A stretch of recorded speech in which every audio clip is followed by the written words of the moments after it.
ومن لم يحكم بما أنزل الله ومن لم يحكم بما أنزل الله আল্লাহ পরপর তিনটা আয়াতে তিনটা কথা বলছে। যে ব্যক্তি আমি আল্লাহর নাযিলকৃত এই সংবিধান দিয়ে জীবন ব্যবস্থা গড়ে না, ফাউলাইকা হুমুজ যালিমুন, সে জালেম। এক নম্বর কি? ফাউলাইকা হুমুল ফাসিকুন। দুই নম্বরে ফাসিক। তিন নম্বর চূড়ান্ত ফয়সালা আল্লাহ দিয়েছে, ওমান লাম ইয়াহকুম বিমা আনজালাল্লাহ ফাউলাইকা হুমুল কাফিরুন, সে নিঃসন্দেহে আমি আল্লাহর ঘোষণা অনুযায়ী কাফের। বলেন না নাউজুবিল্লাহ। শুধু কোরআন গাড়ি তো মসজিদের ভিতরে সীমাবদ্ধ করছেন, সংসারে তো নিতে চান না। চাননি? চাই। তাহলে আমার আপনার জীবন ব্যবস্থার নাম কি হবে? কোরআন, ইসলাম। এখন আসেন যে প্রশ্নটা বলছি, এখন বেশিরভাগ যে প্রশ্নটা হইতাছে, মোল্লারা তো হুজুর না, মোল্লারা তো হুজুর, ওরা তো মসজিদ মাদ্রাসায় খিদমত করে, ওরা তো ডাক্তার না, ডাক্তারি সেকশন কিভাবে চলবে? ওরা তো ইঞ্জিনিয়ার না, ইঞ্জিনিয়ারিং সেকশন কিভাবে চলবে? ওরা তো অর্থনীতিবিদ না, অর্থনীতি সেকশন কিভাবে চলবে? আপনাদের জন্য আকিল জবাব দিই, আপনারা বলেন তো বিগত সরকার শেখ হাসিনা কি ডাক্তার ছিল? ভয় পাবে কোন না, ডাক্তার ছিল? আমাদের বেগম জিয়া মরহুম কিছুদিন আগে মারা গেছে, সে কি ডাক্তার ছিল? ইঞ্জিনিয়ার ছিল? আমরা সুদা হিসেবে সুদা কথা বলবো, শেখ হাসিনা ডাক্তার না হয়ে ডাক্তারি সেকশন যেভাবে চালাইছে, খুদার কসম ওলামায়ে কিরাম সংসদে গেলে শেখ হাসিনা থেকে ডাক্তার না হয়েও ডাক্তারি সেকশন তার থেকে কোটি কোটি গুণ ভালোভাবে চালাবে। ঠিক কি না? বেগম জিয়া যেভাবে ইঞ্জিনিয়ার না হয়ে ইঞ্জিনিয়ারিং সেকশন চালাইছে কিনা, ওলামায়ে কিরাম তার থেকে কোটি কোটি গুণ ভালো হয়ে ইঞ্জিনিয়ার না হয়েও ইঞ্জিনিয়ারিং সেকশন চালাইলো। ঠিক কিনা? অর্থনীতিবিদ না আপনারা। মিডিয়া এখন প্রশ্ন করে আপনারা হুজুরা থেকে অর্থনীতি বোঝেন না। অর্থনীতি বোঝেন না, অর্থনীতি সেকশন গুলো চালাবেন কি করে? তা তোমরা কিভাবে চালাও? তা এক রাস্তা বছরে 3 বার করি, অর্থ বাড়ে না? কম অর্থ। আপনারা কিভাবে চালাবেন? আপনারা তো অর্থনীতিবিদ না। হ্যাঁ, আমরা কিছু পারি আবার কিছু পারি না, কিছু পারি আবার কিছু পারি না। আমরা বলবো বিগত সরকার শেখ হাসিনা যদি ইঞ্জিনিয়ার না হয়ে ডাক্তার না হয়ে অর্থনীতিবিদ না হয়ে ইঞ্জিনিয়ারিং সেকশন, অর্থনীতি সেকশন এবং ডাক্তারি সেকশন যেভাবে চালাইছে, আমরাও সেইভাবে চালাবো। ঠিক কিনা? এখন বলতে পারেন সে কিভাবে চালাইছে? সে নিজে চালায় নাই, চালিয়েছে। সে নিজে চালায় নাই, চালিয়েছে। ওলামায়ে কেরাম সংসদে যাইতে পারলে নিজে না চালাইলেও চালানোর যোগ্যতা আছে কিনা? এখন বলতে পারেন সে তো চালাইছে, চালিয়েছে, আপনারা কিভাবে চালাবেন? আমরা কইতাম সে যেভাবে চালাইছে আমরাও সেইভাবে চালাবো। কি করে চালাইবেন? তা সে চালাইছে দুইটা জিনিসের মাধ্যম দিয়ে। কয়টা? দুইটা। একটা ডান্ডা, একটা ঠান্ডা। একটা ডান্ডা আর একটা ঠান্ডা। ঠান্ডার নাম আছে মানি। মানি বেতন, বেতন দিলে ঠান্ডা। ঠিক কিনা? সে চালাইছে বেতন দিয়ে, 1 নম্বর মানি দিয়ে, মানি দিয়ে ঠান্ডা করছে। ঠান্ডা যদি না হয় তাহলে ডান্ডা দিছে। ঠিক কিনা? বলে না কিরাম ডান্ডা দিবে, ঠান্ডা না হইলে মানি দিবে। ঠিক কিনা? আল্লাহু আকবার।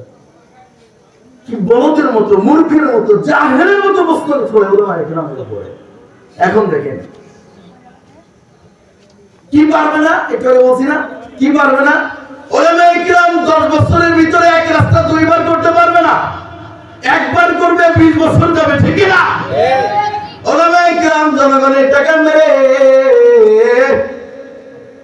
নিজের নামে ব্যাংক ব্যালেন্স করতে পারবে না। ঠিক না?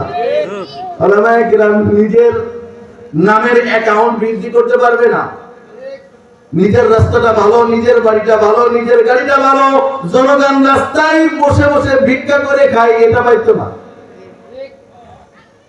জনগণ বাংলাদেশের টাকা মেরে, জনগণের টাকা মেরে বেগম পাড়ায় নিজের নামে ফ্ল্যাট কিনতে, এইগুলো পারবে না, এইগুলো পারতো না।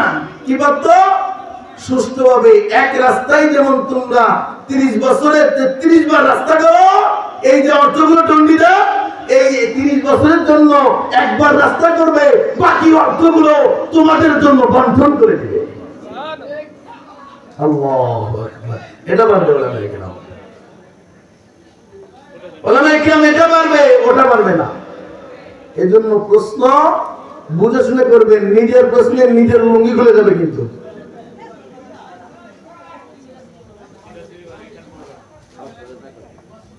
যুবক ভাইয়েরা আওয়াজ করেন না।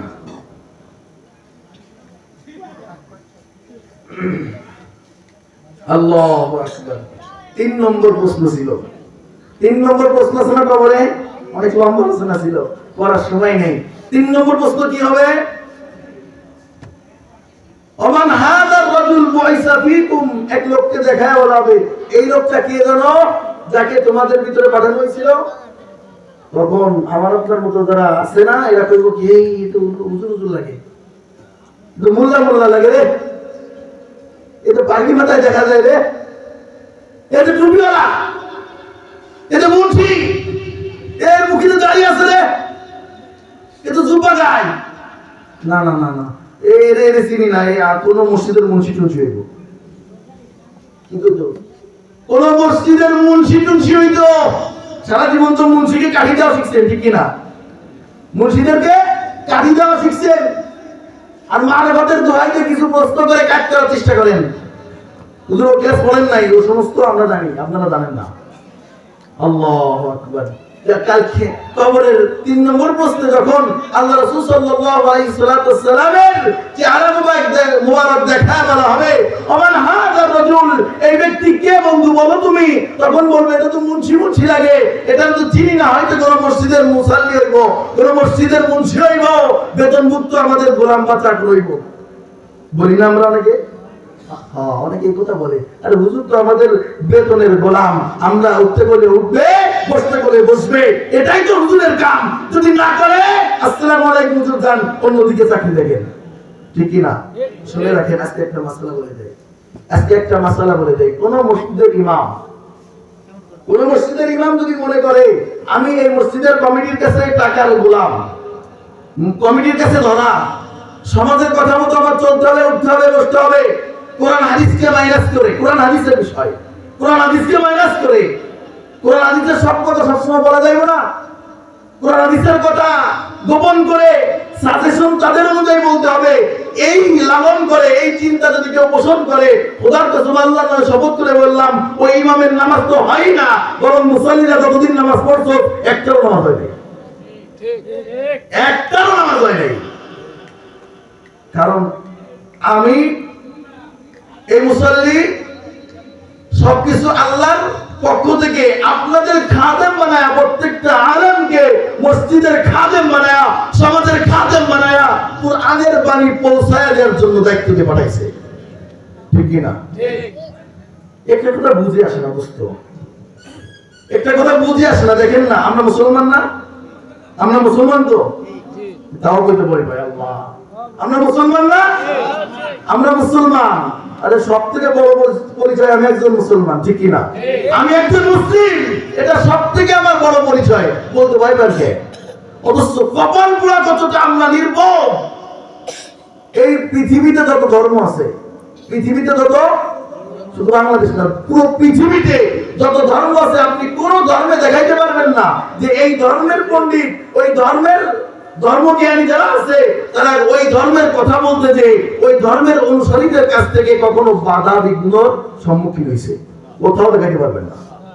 দেখান তো বৌদ্ধ ধর্মের কোন ধর্মীয় কোন কথা বলতে চাই, বৌদ্ধ ধর্মের অনুসারী যারা, তারা বাধাপ্রদান করছে? খ্রিস্টান ধর্মের অনুসারী যারা খ্রিস্টান ধর্মের কথা বলতে যে কোন পক্ষে কোন খ্রিস্টান পহিতকে তারা বাধা বিঘ্ন করছে না, তোমার ধর্মের এই কথা বলা যাবে না। পাইছেন, দেখছেন কোনদিন? তো যেমন হইতো নেটে পাইতেন না। অথচ কপাল পোড়া আমরা কুকুরের জাতি, দেখেন না, নির্লজ্জ জাতি। আজকে মুসলমানের মতো বীরের জাতির নাম খাতায় নাম লেখায়া আজকে আমরা কোরআনের কথা কইতে গেলে হুজুর এই কথা কোন দিত না। আছে না? আছে না? কম না? হাদিসের কথা ধরে এটা কম রাখো না।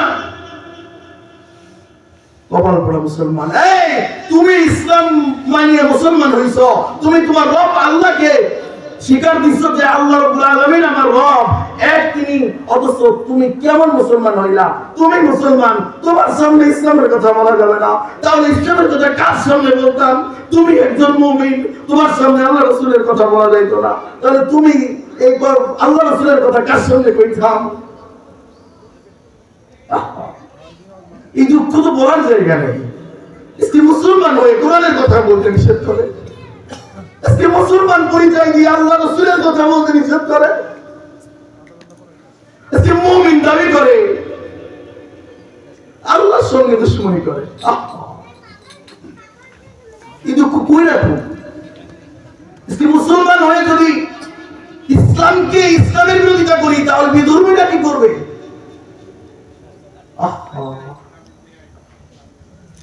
আল্লাহ রাব্বুল আলামিন আমাকে আপনাকে সবাইকে দ্বীনের জন্য কবুল করুন, বলেন আমিন।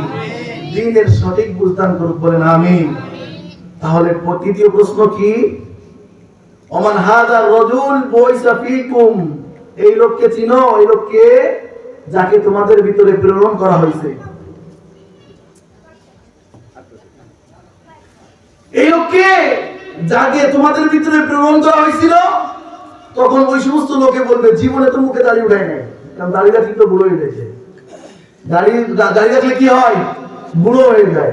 টুপি উঠায় নাই, মানুষ তিরস্কার করবো, কি হয়েছে?